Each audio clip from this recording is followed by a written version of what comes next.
ನಮಸ್ತೆ ಸ್ನೇಹಿತರೆ, ಇವತ್ತು ನಾವು ಪ್ರಥಮ BA BComನವರಿಗೆ ಇರುವಂತಹ ಭಾರತ ಸಂವಿಧಾನ, ಮಾನವ ಹಕ್ಕುಗಳು ಮತ್ತು ಪರಿಸರ ಅಧ್ಯಯನದ ಪರೀಕ್ಷಾ ತಯಾರಿಯನ್ನು ಮಾಡ್ಕೊಳ್ತಾ ಇದ್ದೇವೆ. ಈಗಾಗಲೇ ಮಾನವ ಹಕ್ಕುಗಳ ಬಗ್ಗೆ ತಿಳ್ಕೊಂಡೆವು, ಪರಿಸರ ಅಧ್ಯಯನದ ಬಗ್ಗೆ ಕೂಡ ಈಗಾಗಲೇ ಅದನ್ನೆಲ್ಲ ತಿಳ್ಕೊಂಡೆವು. ಇವತ್ತು ನಾವು ಮೊದಲನೆಯ ವಿಭಾಗದಲ್ಲಿ ಬರುವಂತಹ ಭಾರತ ಸಂವಿಧಾನದ ಬಗ್ಗೆ ತಿಳ್ಕೊಳ್ಳುವ. ಅದರಲ್ಲಿ ಬರುವಂತಹ ಮುಖ್ಯವಾದ ಪ್ರಶ್ನೆಗಳ ಬಗ್ಗೆ ನಾನು ತಿಳಿಸ್ಕೊಡ್ತಾ ಹೋಗ್ತೇನೆ. ಯಾವುದನ್ನೆಲ್ಲ ಓದ್ಕೊಳ್ಬೇಕು, ಯಾವುದು ಅದರಲ್ಲಿ ಪಾಯಿಂಟ್ಸ್ಗಳಿದೆ ಅಂತ ತಿಳಿಸ್ತಾ ಹೋಗ್ತಾನೆ. ಅದರ ವಿವರಣೆಯನ್ನು ನಾವು ಮುಂದಿನ ವಿಡಿಯೋದಲ್ಲಿ ತಿಳ್ಕೊಳ್ಳುವ.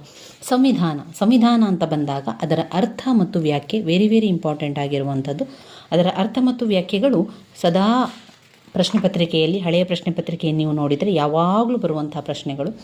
ಇಲ್ಲಿ ನಾನು ನಿಮಗೆ ತಿಳಿಸಿಕೊಡುವಂತಹ ಪ್ರಶ್ನೆಗಳೆಲ್ಲವೂ ಕೂಡ ಹಳೆಯ ಪ್ರಶ್ನೆ ಪತ್ರಿಕೆಯಲ್ಲಿ ರಿಪೀಟ್ ಆಗಿ ಕೇಳಿರುವಂತಹ ಪ್ರಶ್ನೆಗಳಾಗಿದೆ. ಅದರಿಂದ ಇವುಗಳನ್ನೆಲ್ಲ ಸ್ಕಿಪ್ ಮಾಡದೆ ಎಲ್ಲವನ್ನು ಕೂಡ ಓದ್ಕೊಳ್ಳಿ. ನೀವು ಓದಬೇಕಾದ್ರೆ ಅವುಗಳ ಪಾಯಿಂಟ್ಸ್ಗಳನ್ನು ಬರ್ಕೊಂಡು ನಂತರ ಆ ಪಾಯಿಂಟ್ಸನ್ನು